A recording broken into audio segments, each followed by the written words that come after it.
新闻一开始，先来关心选罢法、宪法诉讼法甲财规法这三大法案的修正案伫立法院三读通过。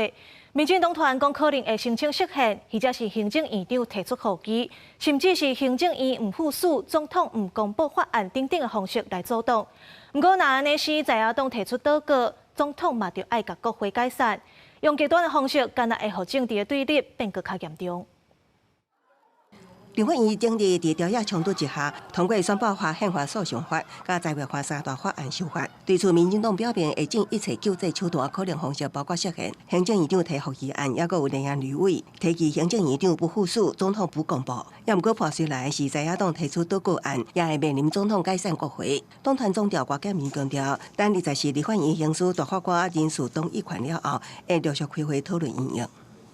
三读的法案离送到 行政院还有段距离，议会结束了，大家过年以后再好好想一想，冷静一下。执政党就不应该有当家闹事的想法，更不应该要持续的造成朝野互相的对立，好好的接受多数民意的声音。南亚立委表示，若不附属不公布，会引起行政风暴。 或者苏主教指出，行政院长附属权是执行总统，毋是对立法院，而且毋捌发生过总统不公布法律，或者担因轻命真危。若所向上极端的抵抗措施，只会相关政治对立，僵局会愈来愈大。我觉得是政治上的终极武器了。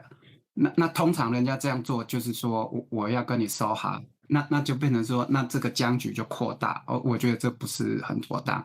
同样的，总统这个不公布一样会有这样的问题。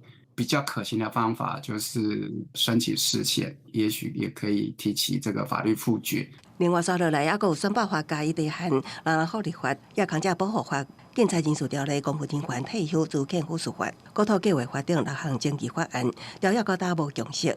所以会期结束进程，立法院冲突恐惊又会继续发生。记者综合报道。